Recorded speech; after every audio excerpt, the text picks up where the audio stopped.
Voilà.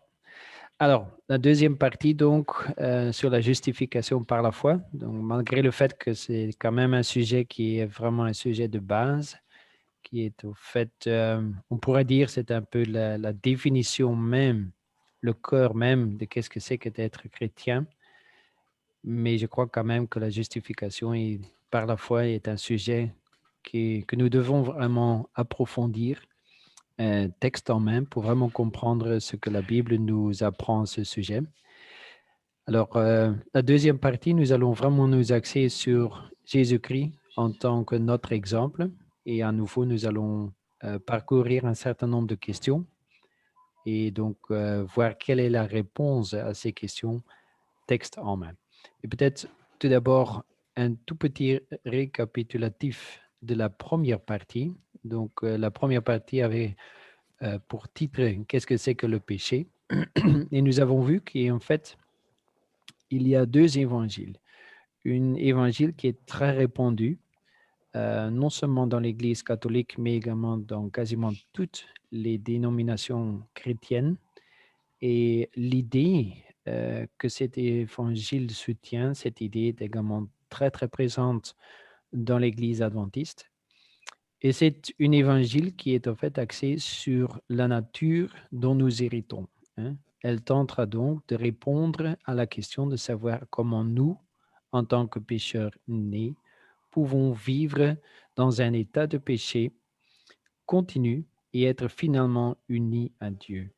En fait, on voit que, disons que c'est quand même important de savoir que cet évangile a été développé plus ou moins au IIIe siècle après Jésus-Christ et que c'est un évangile qui semble être également très, très logique, hein, tout simplement parce que euh, je crois que tout un chacun, nous avons cette expérience qu'à tout moment, nous devons faire face à donc le fait que nous sommes attirés ou nous sommes beaucoup plus attirés par le mal que par le bien.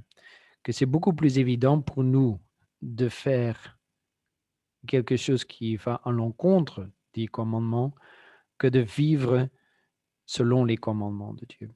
Et donc, le fait que nous ayons ce combat continu, on peut se poser la question, oui, mais malgré le fait que je me suis converti, comment est-ce que cela fait que je dois encore toujours combattre ce fait hein, qu'il est plus évident pour moi de, de choisir le mal que le bien?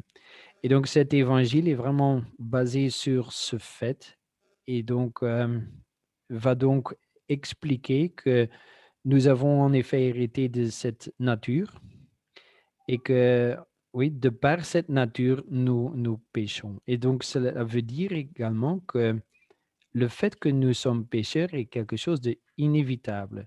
C'est dans notre nature, nous sommes nés ainsi. Mais il ne faut pas oublier que cette idée du fait que c'est inévitable fait également de sorte qu'en fait, nous sommes beaucoup plus proches des accusations de Satan. C'est-à-dire, Satan accuse Dieu d'avoir créé un système qui est au fait impossible euh, à atteindre.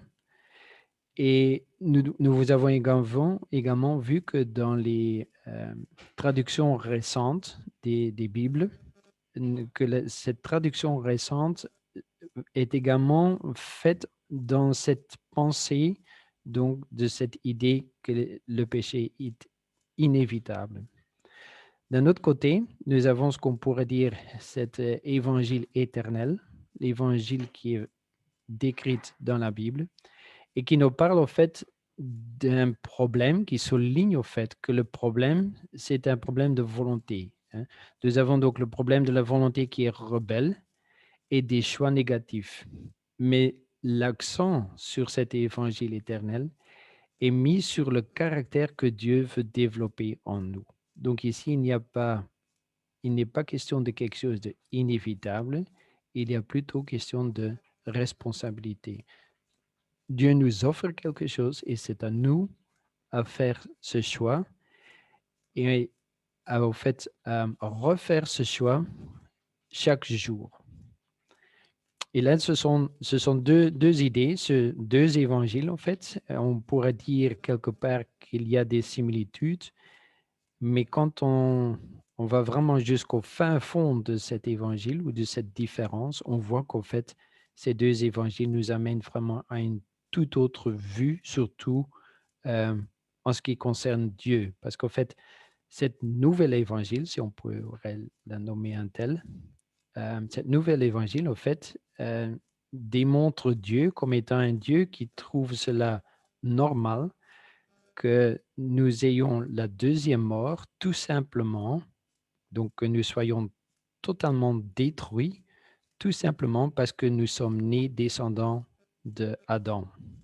Tandis que l'évangile éternel démontre un Dieu qui va en effet juger, mais le jugement n'est non fait sur si nous sommes nés pécheurs ou pas, mais est fait en fonction de choix que nous avons faits durant notre vie. Et donc, ça démontre, disons que cet évangile a donc une toute autre perspective de Dieu que cet évangile qui a été développé donc dans le IIIe siècle. Alors, on a longuement réfléchi sur cette question, qu'est-ce que c'est que le péché? Alors, en vitesse récapitulée, le péché, c'est donc le choix de se séparer de Dieu en se mettant à la toute première place. Le péché est donc le choix de chérir le mal. Le péché est le choix de rester ignorant de la volonté de Dieu. Le péché est donc le choix d'être négligent à l'égard de nos capacités et de nos responsabilités. Alors, on peut maintenant se poser la question, oui, mais si la Bible, si l'Évangile est vraiment clair à ce point, comment est-ce que ça se fait que toutes les dénominations chrétiennes, quasiment tout le monde chrétien, va donc reprendre cet évangile assez récente? Tout d'abord, comme j'ai déjà dit, c'est une évangile qui, au premier abord, nous donne une réponse qui nous semble très logique, qui nous semble une réponse qui répond vraiment à ce que nous ressentons et aux expériences que nous faisons quotidiennement. Donc, c'est facile à accepter. Mais il y a également encore une autre raison. Et une autre raison, c'est qu'il y a un certain nombre de textes bibliques qui peuvent nous faire penser dans le sens donc de cet évangile récente. Un premier texte qu'on peut lire, c'est dans Psaume 51, au verset 5, où nous lisons « Voici, je suis né dans l'iniquité, et ma mère m'a conçu dans le péché. » Donc, c'est le roi David qui a écrit ce texte. Mais maintenant, la question est, est-ce que David dit-il dans ce texte qu'il est né pécheur, perdu et condamné?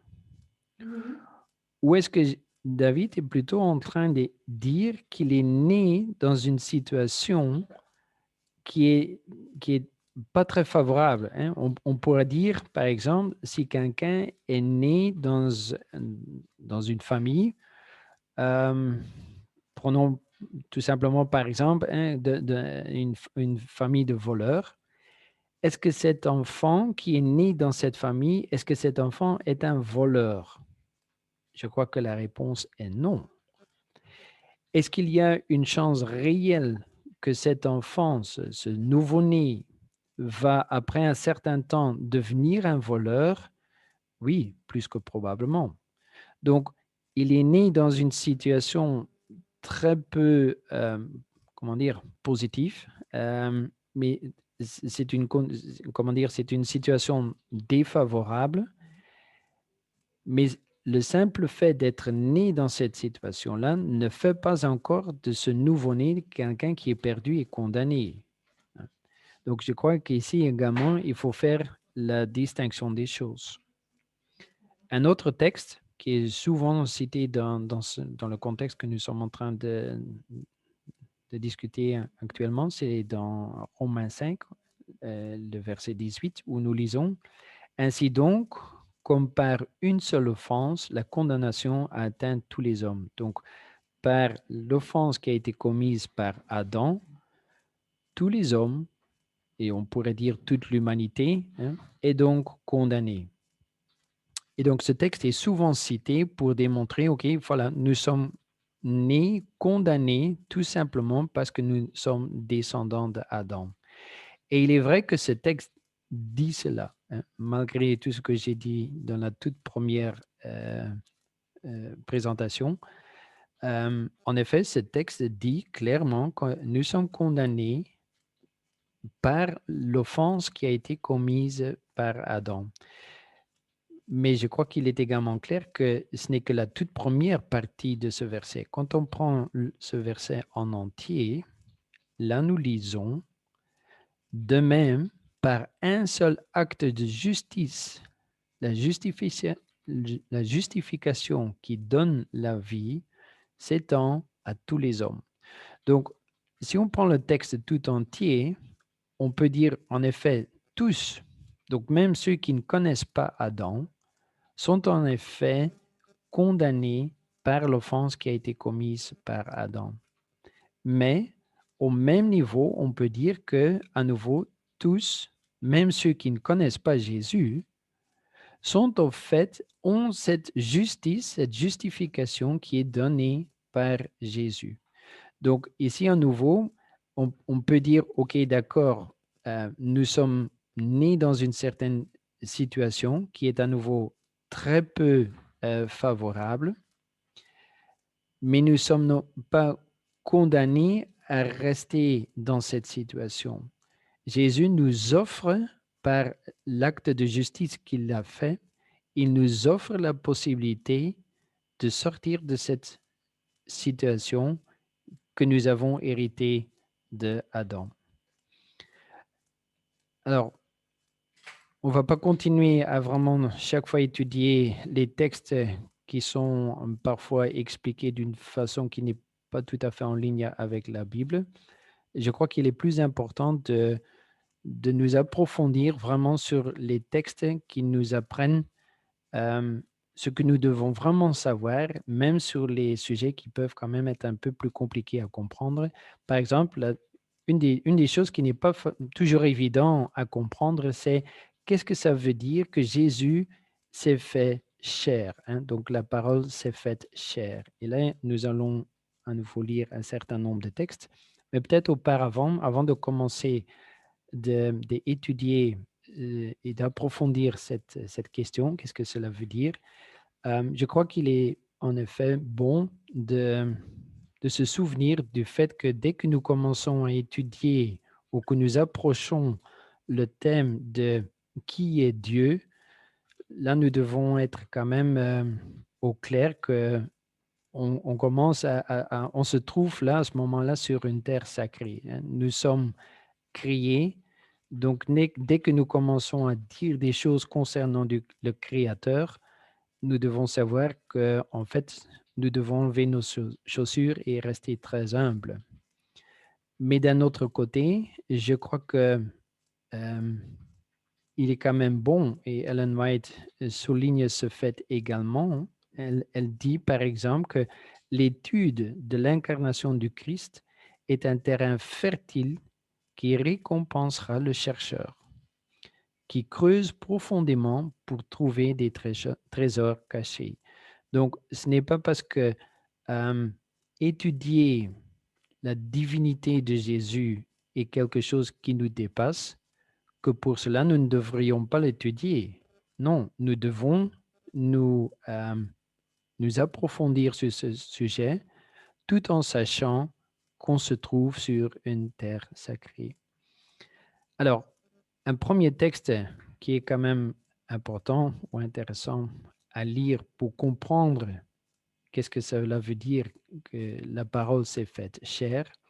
Nous lisons dans Philippiens, lequel, existant en forme de Dieu, n'a point regardé comme une proie à arracher d'être égal avec Dieu. Donc, Lucifer, avant d'être Satan, Lucifer voulait être égal à Dieu et donc a commencé à agir afin d'être reconnu en tant qu'égal à Dieu, ce qui n'était au fait pas sa tâche.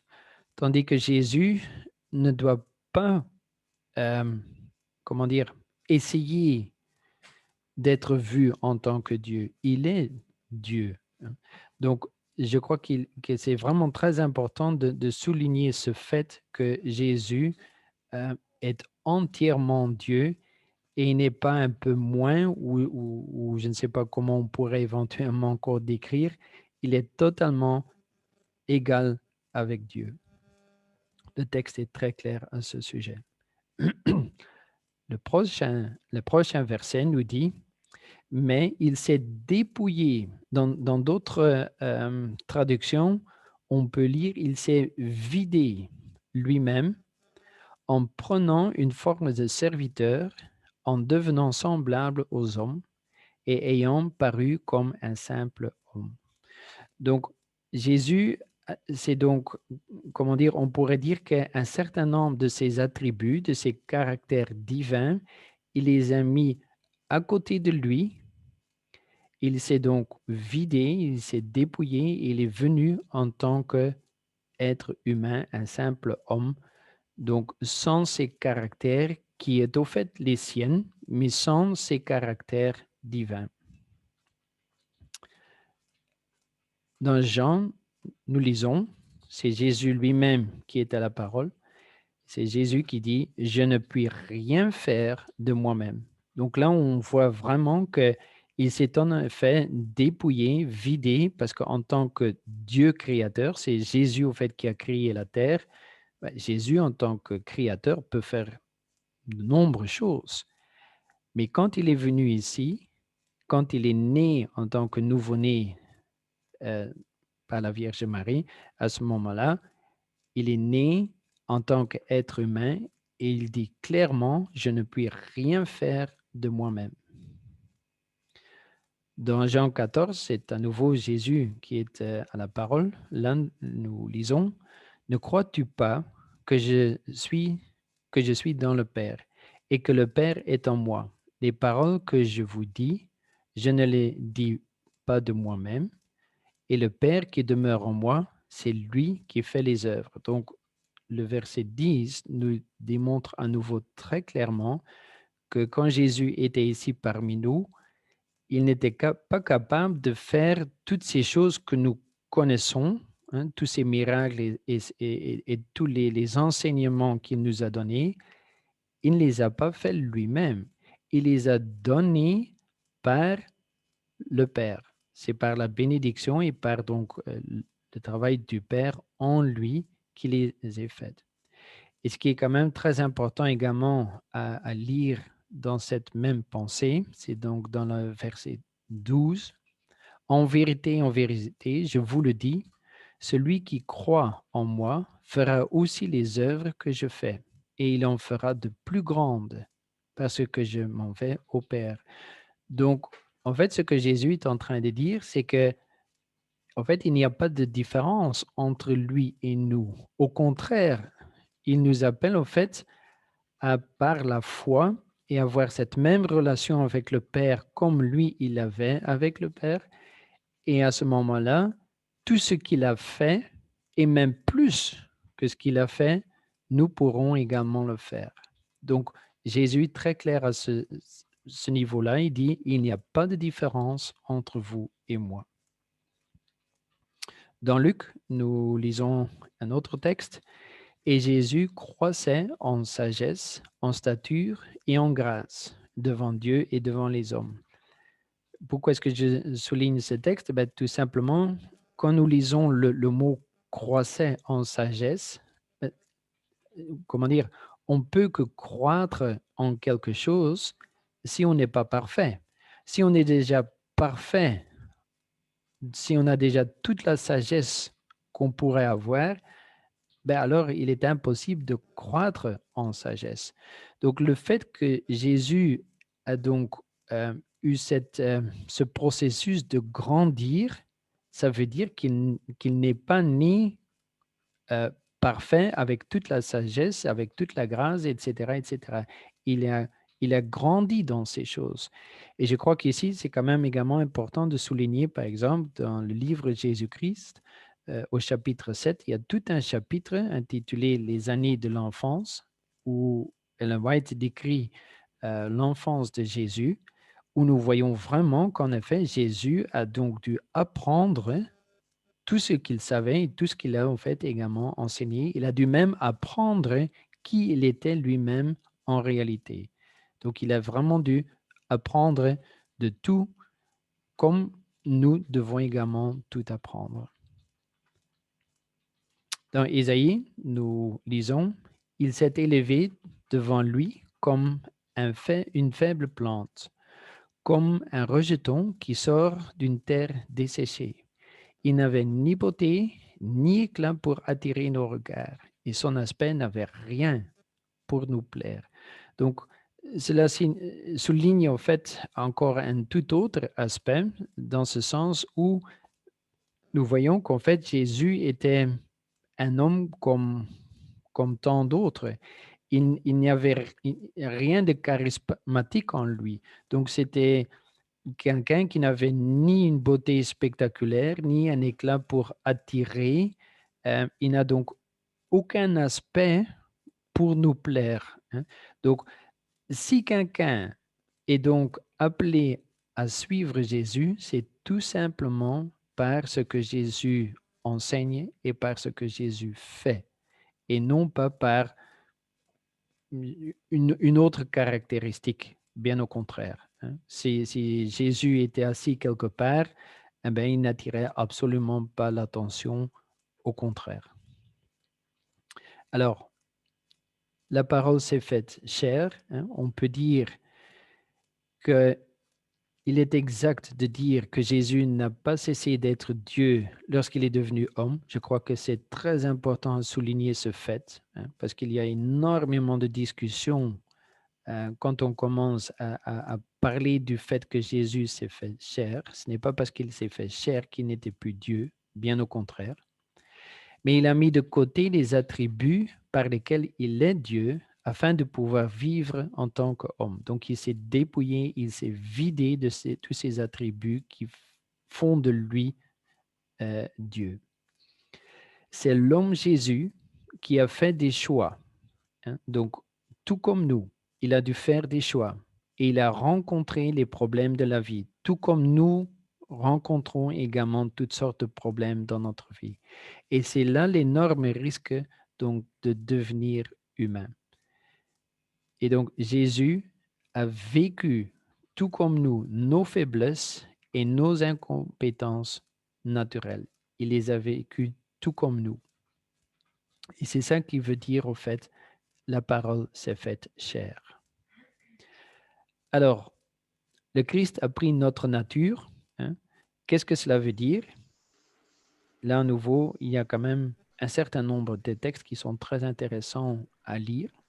Vincent, Oui, j'ai juste une question. Est-ce que, du coup, si je suis bien, pardon, donc il a perdu, enfin, il a choisi de mettre de côté ses caractéristiques divines, mais oui, comme il était tellement en présence de Dieu et avec le Saint-Esprit, il a pu quand même les recevoir, mais comme nous-mêmes, on pourrait en recevoir, par exemple le fait de faire des miracles.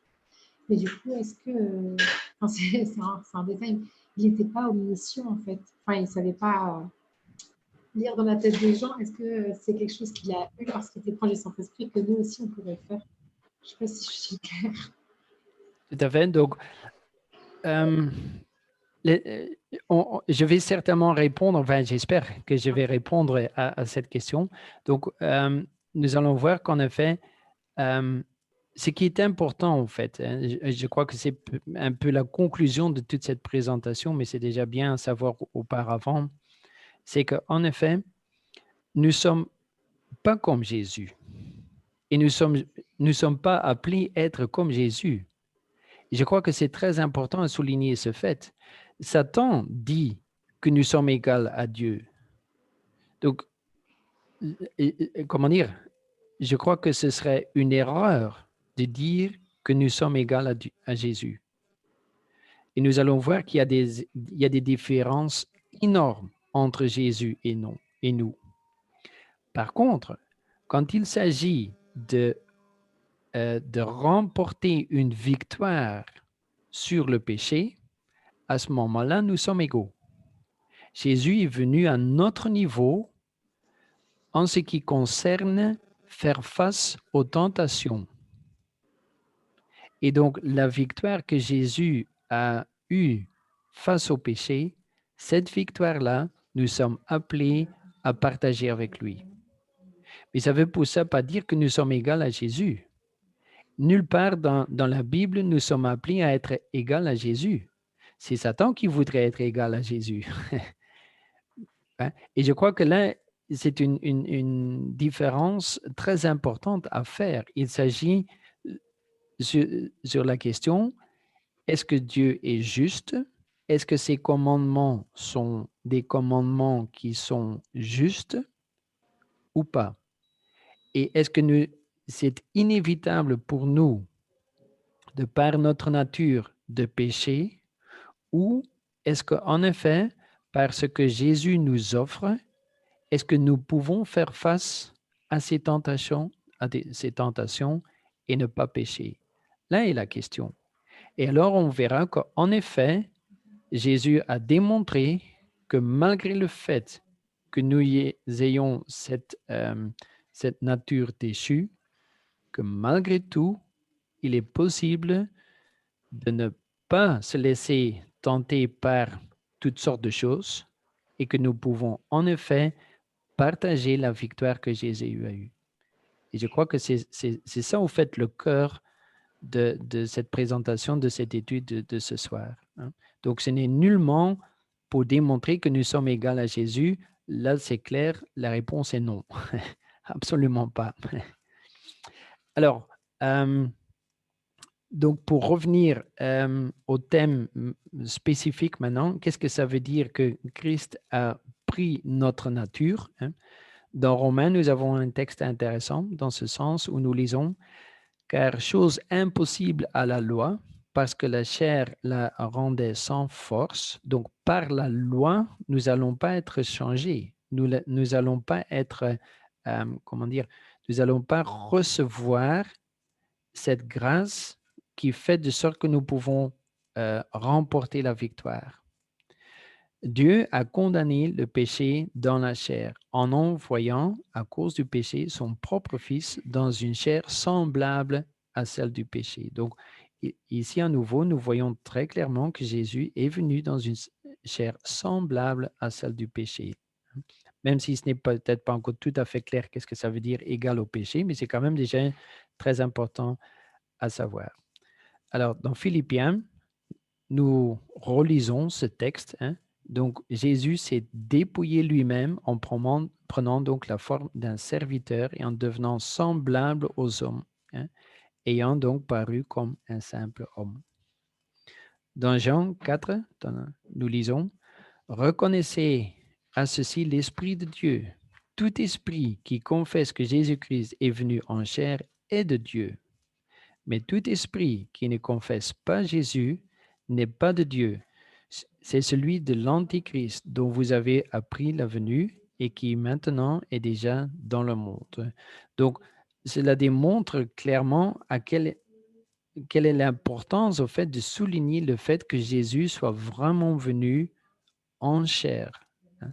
Parce que dire que Jésus n'est pas venu en chair, c'est au fait l'idée de l'Antichrist. Ça, donc, à nouveau, ça souligne vraiment l'importance de vraiment comprendre de quoi il s'agit. Dans Hébreux, nous lisons « Ainsi donc, puisque les enfants participent au sang et à la chair, il y a également participé lui-même afin que, par la mort, il anéantisse celui qui a la puissance de la mort, c'est-à-dire le diable. » Donc, ici, nous voyons que, comment dire, du fait que Jésus est venu au niveau que nous avons, à notre niveau, et du fait qu'il a remporté la victoire, non seulement vis-à-vis de Satan, mais donc vis-à-vis de la mort, il peut maintenant offrir ou nous offrir la possibilité de rejoindre dans cette victoire. Nous lisons un peu plus loin. car assurément, ce n'est pas à des anges qu'il vient et aide, mais c'est à la postérité d'Abraham. Donc ici, à nouveau, c'est très clair. Jésus n'est pas venu semblable à des anges, mais il est au fait, il est venu en aide à la postérité d'Abraham. Et en conséquence, il a dû être rendu semblable en toutes choses à ses frères, afin qu'il fût un souverain sacrificateur miséricordieux et fidèle dans le service de Dieu pour faire l'expiation des péchés du peuple. Je ne sais pas si vous vous souvenez, mais beaucoup de chrétiens, également des frères et sœurs de notre Église adventiste, sont convaincus que Jésus est venu dans une situation en fait semblable à Adam après le péché, pour ce qui est donc du corps humain, donc qu'il connaissait les maladies, la fatigue, etc. Mais que pour ce qui concerne le caractère, qu'il était au fait égal à Adam avant la chute. Alors je crois que ce texte ici démontre clairement que ce n'est pas le cas. Il s'est rendu égal à la postérité d'Abraham. Et pourquoi est-ce qu'il est égal ou est-ce qu'il s'est rendu égal à la postérité d'Abraham?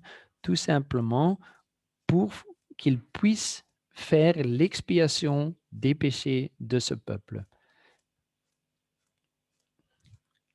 Alors, une citation du livre Jésus-Christ au chapitre 4, et là nous lisons « Suité pour le Fils de Dieu, une humiliation presque infinie de revêtir la nature humaine, même alors qu'Adam résidait en Aden dans son innocence. Jésus accepta l'humanité alors qu'elle était affaiblie par 4 millénaires de péché. Comme tout enfant d'Adam, il a accepté les résultats de la grande loi de l'hérédité. Et ces résultats, on peut les connaître en consultant l'histoire de ses ancêtres terrestres. Et c'est avec une telle hérédité qu'il vint partager nos douleurs et nos tentations et nous donner l'exemple d'une vie exemptée de péché. Donc, ici, à nouveau, il est important de souligner que ce n'est pas uniquement physiquement, mais également mentalement que Jésus s'est mis au fait au même niveau que nous, c'est-à-dire avec nos tentations et nos faiblesses, etc. Mais c'est dans cette situation-là qu'il a emporté la victoire. Alors, comme je disais à nouveau, il est important de quand même comprendre parfois quelles sont les conséquences de nos pensées. Si quelqu'un dit que Jésus serait né non sous la nature déchue d'Adam, là on peut se poser la question, oui, mais nulle part dans la Bible, nous lisons que Jésus n'a pas la nature de Marie, sa mère. Donc, je ne sais pas en quelle mesure vous connaissez également cette conception que nous connaissons, donc cette idée de la conception immaculée, c'est-à-dire que la Vierge Marie soit également sans péché.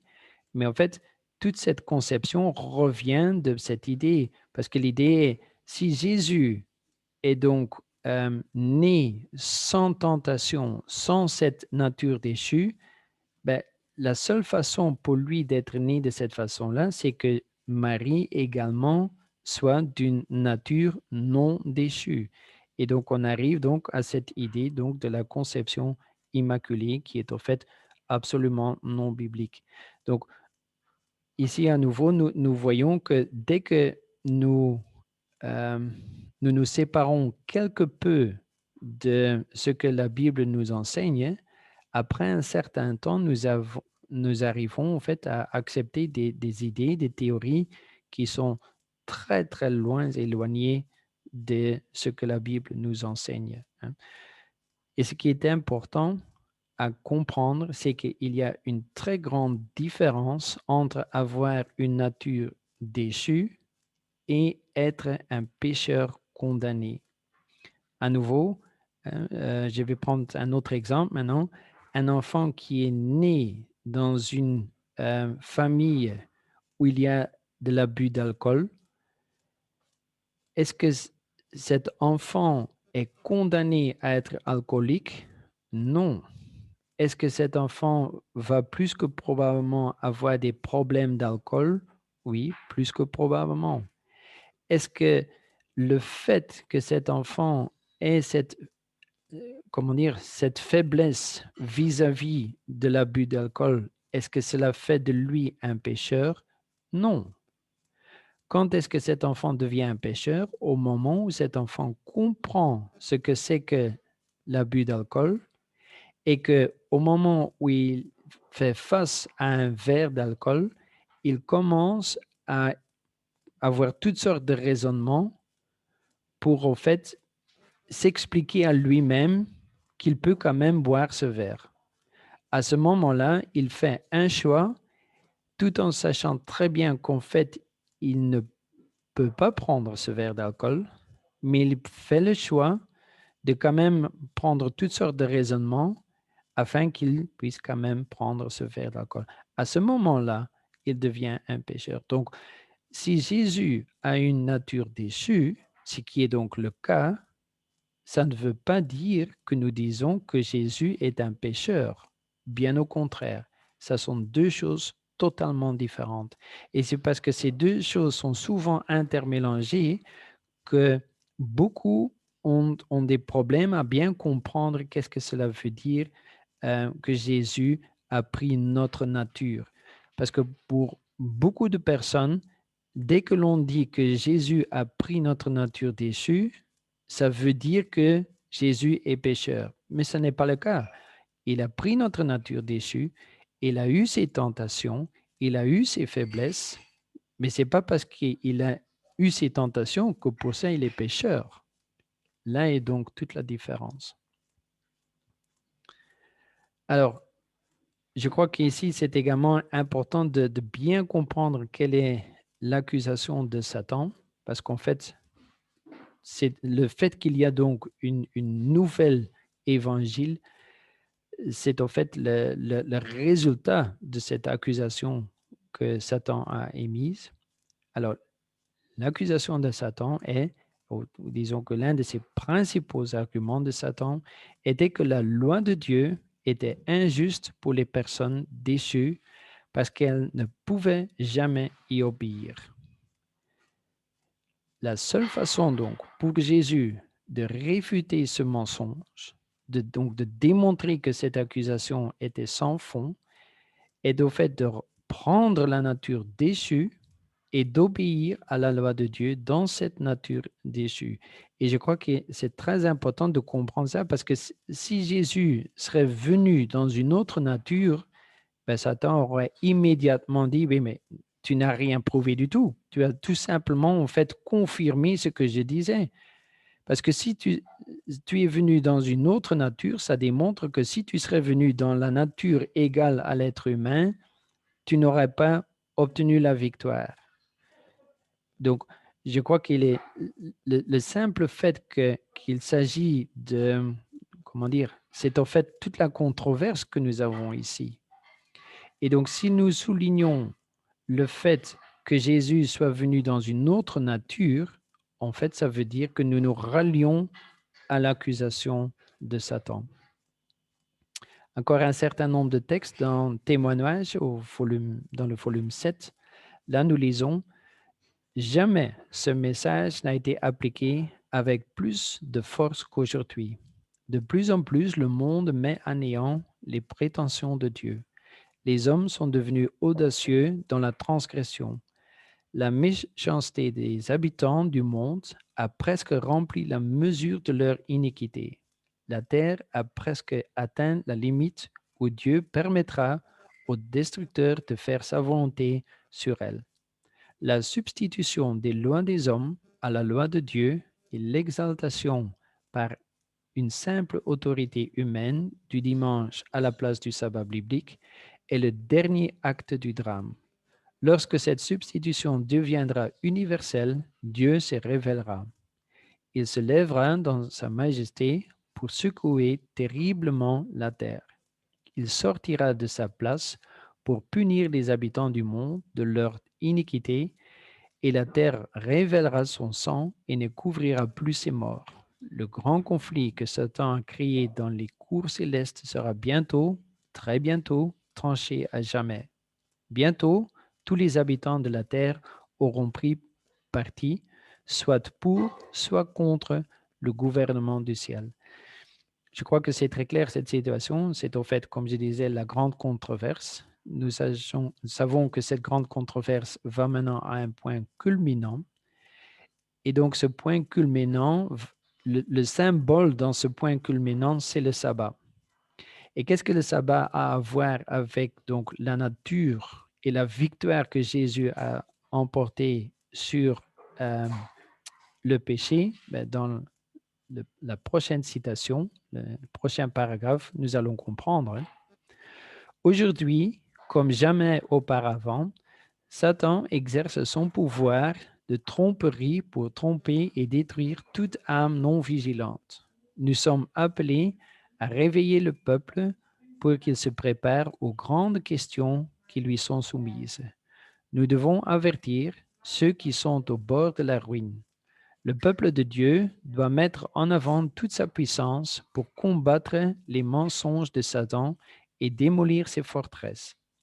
À chaque être humain du monde entier qui en tiendra compte, nous devons faire connaître les principes qui sont en jeu dans la grande controverse, des principes sur lesquels repose la destinée éternelle de l'âme. Au peuple proche et lointain, nous devons faire connaître la question: suivez-vous le grand apostat en désobéissant à la loi de Dieu, ou suivez-vous le Fils de Dieu qui a déclaré: j'ai gardé les commandements de mon Père? Et c'est l'œuvre qui nous attend. C'est pour cela que nos institutions d'édition ont été créées. C'est cette œuvre que Dieu attend de leurs mains. Alors, j'espère que c'est clair quelle est l'envergure des, comment dire, des choses dont on parle ici. Mais en fait, nous sommes appelés à avoir un message vers le monde entier en leur disant: faites attention parce que nous sommes en fait au point où tout le monde doit faire un choix décisif. Tout le monde est libre de faire le choix qu'il veut, mais les conséquences de ce choix, là, nous ne sommes pas libres. Donc, ce que je veux dire, ou bien nous mettons Dieu à la première place, ou bien nous choisissons de nous conformer à ce que, comment dire, les coutumes qui sont maintenant ici sur la terre. Et donc, je crois que c'est clair. Ou bien nous observons le sabbat. Et pourquoi est-ce que nous observons le sabbat? Tout simplement parce que Dieu nous a demandé d'observer le sabbat. Ou bien nous ne le faisons pas. Et je crois que ce sera beaucoup plus facile de ne pas observer le sabbat et donc de observer le dimanche. Mais le choix que nous allons faire là, en fait, le choix que nous faisons, c'est non seulement le choix du sabbat ou du dimanche, mais c'est surtout le choix que Adam a dû faire. En qui est-ce que nous mettons notre confiance? Est-ce que nous la mettons en Dieu, tout simplement sur la base que Dieu a dit, ou est-ce que nous la mettons sur autre chose? Et là, peu importe sur quoi est-ce que nous mettons notre confiance. Et au fait, tout revient maintenant à dire, ou bien nous observons la loi de Dieu et nous sommes obéissants à la loi de Dieu, nous gardons les commandements de Dieu, ou bien nous ne les gardons pas. Et je crois que c'est très difficile d'apporter ce message quand en même temps, nous disons que, en fait, en tant qu'être humain, nous sommes nés d'une telle nature que c'est infaisable, que nous sommes incapables d'observer les commandements. C'est une contradiction totale à ce moment-là. Parce que d'un côté, nous lançons l'appel au monde entier de ne pas se conformer à ce que les autorités terrestres nous disent et donc de suivre les commandements de Dieu. Mais en même temps, nous allons enseigner qu'en tant qu'être humain, de par notre nature, nous sommes incapables d'observer les commandements. C'est impossible. Nous ne pouvons pas dire les deux. Si nous lançons l'appel d'observer le sabbat, d'observer le sabbat, de garder les commandements de Dieu, ça veut dire qu'en même temps, nous disons que c'est possible de garder les commandements de Dieu. Alors, j'espère qu'il est clair que Jésus a vraiment pris notre nature et non pas la nature d'Adam avant la chute ou une nature hybride, mais vraiment notre nature déchue. Mais ce n'est pas parce que Jésus a pris cette nature déchue que pour cela il est pécheur. Je crois que ça c'est clair. Alors, nous devons continuer maintenant parce que il est également important de souligner le fait que Jésus n'a pas pris l'habitude pécheresse. Et donc, il y a une balance. Et donc, souvent, quand nous avons des problèmes à comprendre quelque chose à ce sujet, c'est parce que ou bien nous mettons plus de poids sur le fait que Jésus est venu en tant qu'être humain, ou bien parce que nous mettons plus de poids dans le fait que Jésus était quand même Dieu. Ce sont les deux en même temps et nous devons les garder tous les deux bien en balance. Et dans Ésaïe, nous lisons par exemple, tes oreilles entendront derrière toi la voix qui dira, voici le chemin et marchez-y, car vous iriez à droite ou vous iriez à gauche. Donc, nous ne devons ni aller à droite ni à gauche, mais écouter la voix qui nous dit de prendre le juste chemin. Alors, un certain nombre de textes qui démontrent qui est Jésus, malgré le fait que Jésus soit venu dans la chair. Il ne faut jamais oublier que Jésus est, par exemple, également le texte que nous lisons ici dans Ésaïe. Car un enfant nous est né, un fils nous est donné, et la domination reposera sur son épaule. On l'appellera admirable, conseiller, Dieu puissant, Père éternel, Prince de la paix. Donc, ce sont des mots qui sont très clairs. Jésus est en fait d'éternité en éternité, ce qui est une très grande différence avec nous. Nous ne sommes pas d'éternité en éternité. Si nous allons avoir la vie éternelle, c'est tout simplement parce que Dieu nous la donne. Tandis que Jésus ne l'a pas reçu. Jésus l'a de par qui il est. Dans Hébreux 10, nous lisons, c'est pourquoi Christ, entrant dans le monde, dit, tu n'as voulu ni sacrifice ni offrande, mais tu m'as formé un corps. Alors j'ai dit, voici, je viens. Dans le rouleau du livre, il est question de moi, pour faire, ô Dieu, ta volonté. Ici, nous voyons que dès le moment où Jésus est né sous la puissance du Saint-Esprit, dès ce moment-là, Jésus avait déjà pris la décision de soumettre sa volonté à celle du Père. Ça, c'est quelque chose que nous ne pouvons pas faire.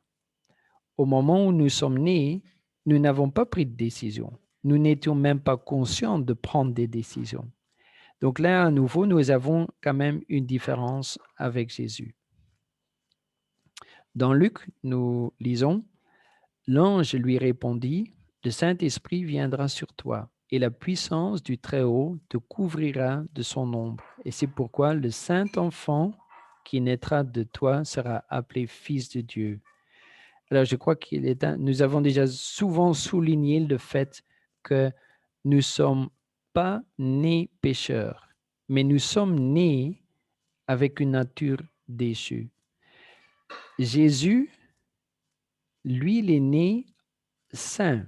C'est quand même à nouveau une grande différence. Nous ne sommes pas nés saints, nous ne sommes pas nés pécheurs, mais nous ne sommes pas nés saints non plus. Donc là, à nouveau, il y a quand même une grande différence à faire entre nous et Jésus. Et dans 2 Corinthiens, nous lisons, celui qui n'a point connu le péché, il l'a fait devenir péché pour nous, afin que nous devenions en lui justice. Hein. Je crois que ce texte est au fait l'opposé du texte que nous pouvons lire dans Romains 3 au verset 23, où nous lisons « tous ont péché ». Et tous, ça c'est nous alors. Hein. Là, nous voyons à nouveau cette différence entre Jésus et nous. Hein. Alors, si nous mettons un peu les choses en ordre, nous pouvons donc dire, Jésus a donc d'éternité en éternité. Hein, et sa volonté a été soumise à Dieu dès sa naissance. Jésus est donc né saint et Jésus n'a jamais connu le péché. Et donc, je crois que ici, ça, à nouveau, hein, cela souligne très clairement qu'il y a en effet une différence entre Jésus et nous. Et je crois qu'il est important de reconnaître cette différence. Et à nouveau, nous ne sommes pas appelés à être égal à Jésus. Il est clair que Jésus n'est pas égal à nous et nous ne sommes pas égaux à Jésus. Hein. Mais ce qui est important à comprendre, c'est que malgré le fait hein, que sa nature, hein, disons que sa nature, malgré le fait donc qu'il soit né saint, il a quand même dû faire face. Il avait donc en lui les mêmes tentations et les mêmes difficultés que nous avons. Hein. Mais la réponse à laquelle Jésus a donnée, et là on peut se poser donc la question, je suis en même temps en train de chercher les mots pour expliquer, parce que si on arrive donc à un point assez, ça peut être difficile à comprendre. Hein. Mais donc, d'un côté, nous voyons que Jésus est différent.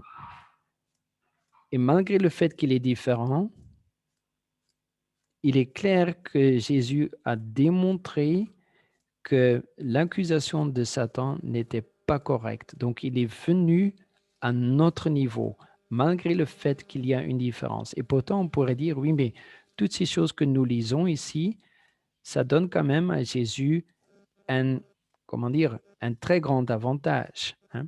Et ça, c'est au fait la question qu'on peut se poser. Hein. Est-ce que Jésus n'avait-il pas un très grand avantage sur nous, surtout le fait qu'il soit né saint et qu'il n'ait jamais connu le péché? Et je crois que la réponse à cette question, nous la trouvons dans la conversation que Jésus a eue avec Nicodème et que nous pouvons donc trouver dans Jean au chapitre 3.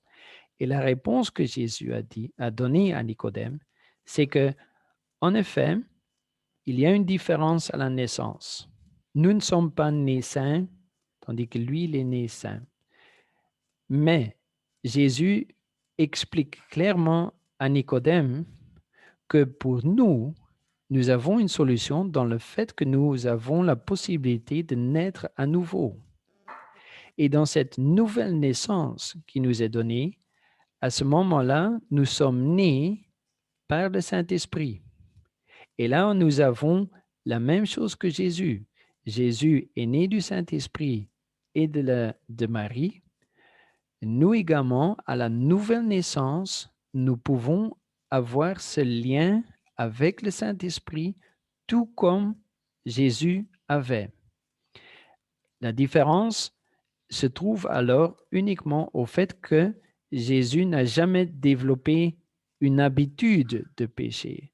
Donc, entre le moment où nous sommes nés et le moment où nous laissons baptiser durant toute cette période, en effet, nous avons une période où nous avons donc au fait développé des mauvaises habitudes. Et là, en effet, il y a une différence avec Jésus. Mais à nouveau, ce qui est important, ce n'est pas que nous sommes égaux à Jésus.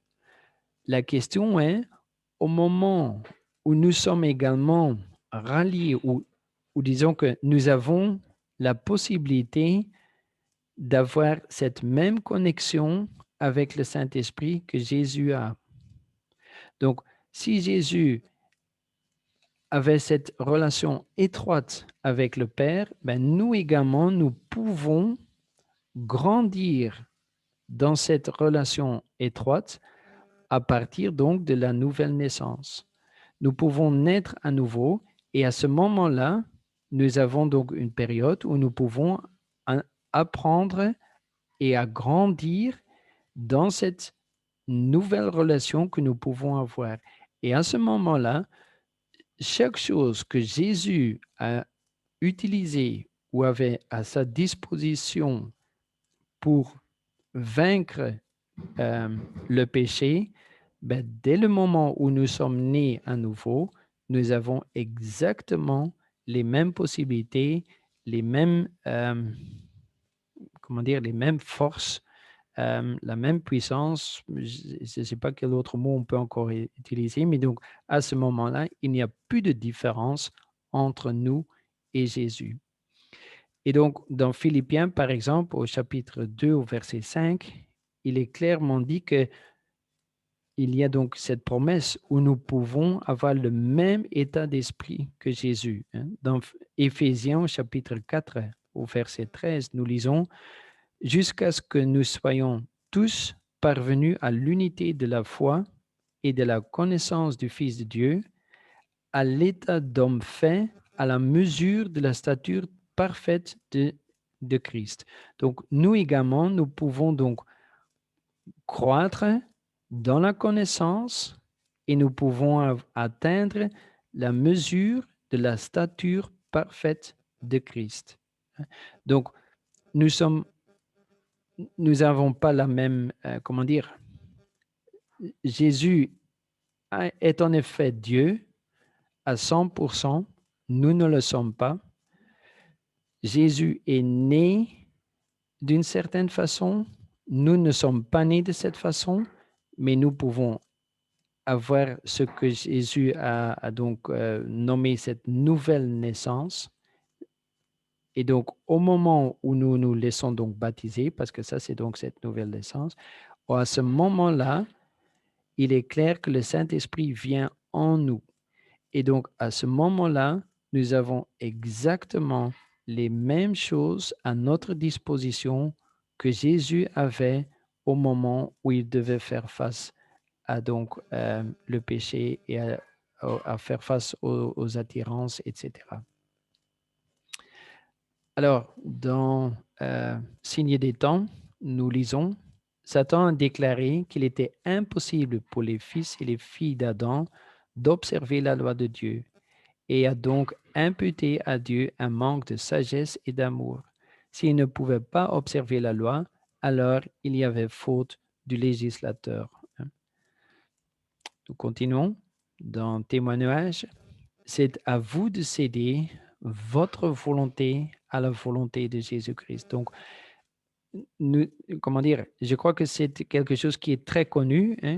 Le fait que nous disons nous sommes sauvés, et donc sans que nous devons faire quelque chose. Et c'est vrai, nous ne sommes pas sauvés par nos mérites. Mais ce n'est pas parce que nous ne sommes pas sauvés par nos mérites que pour cela, nous devons être fainéants et rester assis dans notre fauteuil. Je crois que cette situation est très claire. Nous avons un choix à faire. C'est à nous de faire le choix de céder notre volonté à la volonté de Jésus-Christ. Et quand nous faisons ce choix, Dieu prendra immédiatement possession de nous et travaillera en nous.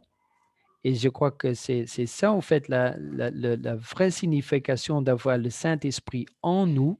C'est donc quelque chose, c'est une promesse que nous pouvons lire dans Actes, qu'au moment où nous nous baptisons, le Saint-Esprit vient en nous. Mais cela veut dire qu'à ce moment-là, quand on fait le choix de soumettre notre volonté à la volonté de Jésus-Christ, à ce moment-là, Dieu, le Saint-Esprit, prendra immédiatement possession de nous et travaillera en nous la volonté à faire donc son bon plaisir, c'est-à-dire donc à nous soumettre à la volonté de Dieu. Et toute notre nature sera alors mise sous le contrôle donc de l'Esprit du Christ. Et même nos pensées lui seront soumises. Donc non seulement nos actes, mais également nos pensées.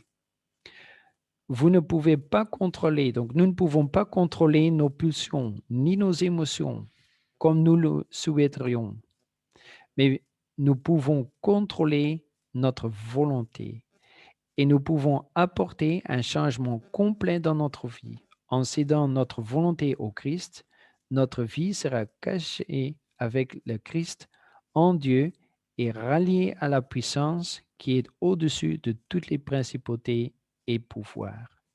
Je crois que c'est un texte très clair, très puissant, et je crois qu'il est également très important à comprendre que cette citation que nous lisons donc dans Témoignage au volume 5 est complètement semblable au texte, aussi, non pas semblable, mais totalement égal au texte que nous pouvons retrouver dans la Bible. Il n'y a pas de différence. Hein. Nous allons à nouveau lire un certain nombre de textes plus tard qui vont exactement dans la même ligne. Alors, comment est-ce que Jésus a-t-il été tenté? Alors, je crois qu'on peut être tenté de diverses façons. Hein. Je crois qu'il y a surtout des tentations de l'extérieur, mais il y a surtout les tentations donc à l'intérieur. Hein. Et donc, comment est-ce que la vie de Jésus peut nous aider dans cette lutte que nous avons au quotidien? Dans Hébreux, nous lisons, car nous n'avons pas un souverain sacrificateur qui ne puisse compatir à nos faiblesses. Bien au contraire, il a été tenté comme nous en toutes choses sans commettre de péché. Dans Jean ou dans d'autres textes comme Luc, parce que je ne cherche pas ma volonté, mais la volonté de celui qui m'a envoyé. Car je suis descendu du ciel pour faire non ma volonté, mais la volonté de celui qui m'a envoyé. Père, si tu voulais éloigner de moi cette coupe, toutefois que ma volonté ne se fasse pas, mais la tienne. Donc je crois qu'il est très clair que Jésus était venu ici avec une certaine volonté, mais sa volonté n'était pas la même que celle du Père, mais toute sa vie, il a fait le choix de mettre sa volonté sous celle du Père. Et je crois que là également, c'est à nous à faire ce choix afin que nous puissions remporter la même victoire que Jésus a remportée. Alors, une autre citation dans Signe des temps. La volonté humaine du Christ n'aurait pas conduit au désert de la tentation, au jeûne et à la tentation du diable. Donc ici, à nouveau, nous voyons que Jésus ne voulait pas avoir toutes ces expériences en tant qu'être humain. Sa volonté humaine ne l'aurait pas amené à subir l'humiliation, le mépris, le reproche, la souffrance et la mort. Sa nature humaine se serait éloignée de toutes ces choses aussi résolument que la nôtre s'en éloignait. Il a enduré la confrontation des pécheurs avec lui-même. Le contraste entre la vie et le caractère du Christ et notre vie et notre caractère est pénible à contempler. Et qu'est-ce que le but de la vie du Christ? C'est la volonté de son Père céleste. Le Christ nous a laissé un exemple que nous devons suivre dans ses pas. Mais la question, est-ce que nous faisons donc ce choix? Et donc, nous voyons à nouveau qu'est-ce que Jésus a appris à faire? Il a appris à soumettre sa volonté sous donc la volonté de son Père. L'unique but qu'il avait, c'est de rendre gloire à son Père. Il savait très bien que Satan a accusé son Père et que c'est au fait son Père qui est mis en cause. Et en fait, c'est Jésus qui s'est levé pour démontrer que l'accusation que Satan a émise n'avait aucun fond. Et donc, l'unique but que Jésus avait, c'est donc de rendre gloire à son Père. Et au moment donc et ça c'est vraiment le système divin, on pourrait dire, au moment où on se vide entièrement et on se consacre entièrement à quelqu'un d'autre, c'est au fait ce que Jésus a fait, au moment où on se vide entièrement pour se donner à quelqu'un d'autre, à ce moment-là, dans le système que Dieu a créé, à ce moment-là, nous sommes remplis d'une façon que nous avons que jamais pu vivre auparavant. Et c'est ça, au fait, qui démontre l'énorme différence entre le raisonnement de Satan et le système de Dieu. Dans le raisonnement de Satan, quand on donne quelque chose, ben on l'a perdu. Tandis que dans le système de Dieu, quand on donne quelque chose, on reçoit dans une multitude. Et c'est cette vie-là que Jésus a choisi de vivre, et c'est cet exemple-là que nous sommes également appelés à suivre. Dans Jésus-Christ, à la page 34, au premier paragraphe, nous lisons: il lui permit d'encourir les dangers de la vie en commun avec tous les autres hommes, de livrer bataille comme tout enfant de l'humanité au risque d'un insuccès et d'une perdition éternelle. Donc, cette situation met très clairement en avant que ce que Jésus a fait n'était pas sans risque. Parce que si en effet, il aurait cédé à la tentation, il aurait en effet également mouru la deuxième mort. Alors, pourquoi est-ce que Jésus a-t-il été tenté de cette manière jusqu'au plus profond de son être? Car ayant été tenté lui-même dans ce qu'il a souffert, il peut secourir ceux qui sont tentés. Donc, aucun être humain ne peut dire: oui, mais moi j'ai à subir des tentations que personne n'a subies avant moi. Ce n'est pas vrai. Jésus a, eu, a eu toutes sortes de tentations, chaque forme de tentation. Alors, quelle attitude devrions-nous adopter? Dans Hébreux à nouveau, nous lisons: approchons-nous donc avec assurance du trône de la grâce afin d'obtenir miséricorde et de trouver grâce pour être secourus dans nos besoins. Donc, ici à nouveau, nous voyons l'importance de comprendre vraiment ce que Jésus a fait. Si nous sommes convaincus que Jésus était différent de nous, à ce moment-là, nous allons pas, au moment où nous sommes vraiment dans les problèmes et que nous ne voyons plus clair, à ce moment-là, nous n'allons pas recourir à Jésus parce que nous sommes convaincus que Jésus, oui, est totalement différent.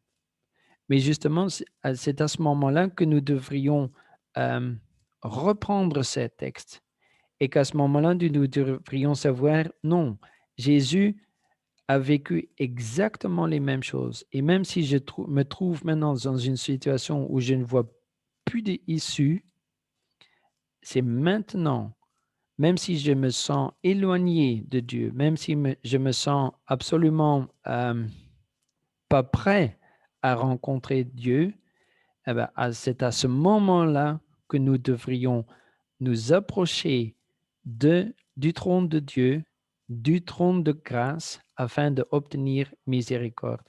Et Jésus nous a promis qu'à ce moment-là, il nous donnera la grâce nécessaire afin de pouvoir obtenir cette victoire qu'il a lui-même également eue dans cette même situation. Il n'y a pas, donc, oui, Vraiment désolée, je dois vous quitter. J'ai réunion de prière ce soir pour cette semaine. ok, oui, oui, C'est possible d'envoyer l'enregistrement?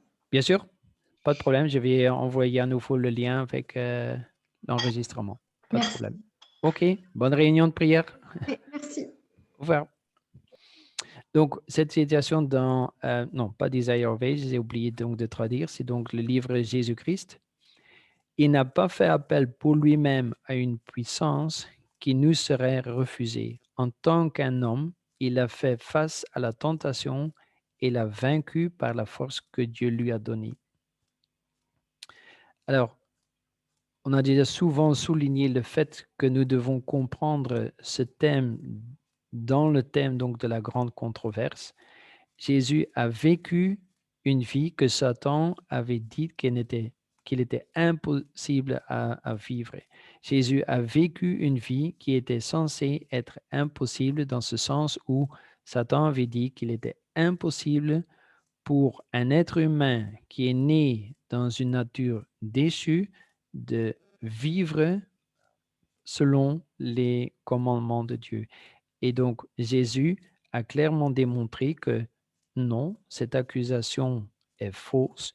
Il est possible pour un être humain, même d'une nature déchue, de vivre selon les commandements de Dieu. Et la seule question que nous devons encore au fait répondre, parce que, comment dire, dans toutes ces accusations de Satan, Jésus a au fait donné toutes les réponses nécessaires. La seule chose qui doit encore être démontrée, est-ce qu'il y aura un peuple qui va glorifier le nom de Dieu? Ça, c'est la seule chose qui doit encore être démontrée. Tout le reste a déjà été démontré comme étant un mensonge. Et donc, dans Message choisi, nous lisons, c'est accroché au trône de Dieu, il n'y a ni homme ni femme qui ne peut pas avoir accès à la même aide par la foi en Dieu. L'homme peut devenir un participant de la nature divine. Et cette dernière phrase, on peut également la lire dans 2 Pierre. Et donc, le titre de cette présentation ce soir, c'est Jésus, notre exemple. Et non simplement l'exemple de victoire, mais surtout exemple de la manière dont Jésus a obtenu cette victoire. C'est-à-dire que dès sa naissance, et donc pour nous, dès notre baptême, que nous prenons cette habitude de soumettre notre volonté à la volonté de Dieu et de, à chaque fois, en tout moment, surtout dans les moments difficiles où nous nous sentons impurs, dans ces moments-là, de ne pas hésiter et donc de faire appel aux promesses que Dieu nous a données. Et donc, l'exemple avec lequel j'aimerais terminer, c'est l'exemple ultime que Jésus nous a donné au moment où il se sentait éloigné, qu'il se sentait tout à fait seul, qu'il était face au fait à ce qui lui remplissait de horreur, c'est-à-dire d'être séparé de son Père. À ce moment-là, Jésus a prié cette prière, c'est-à-dire non pas ma volonté, mais que ta volonté soit faite, même dans cette situation-là. Et je crois que cet exemple-là, ce moment-là est au fait l'exemple même et la réponse même à la question dont nous nous posons, comment obtenir la victoire sur le péché, en nous abandonnant à Jésus, tout comme Jésus s'est abandonné à ce moment-là envers le Père. C'est ainsi que nous pouvons obtenir la victoire vis-à-vis du péché et de vivre une vie en accord avec les commandements de Dieu. Et c'est ainsi que il est important de comprendre que Jésus est Seigneur et notre Sauveur, mais il est également, et je dirais dans ce cas-ci, avant tout, il est notre exemple et c'est à nous à suivre cet exemple. Amen.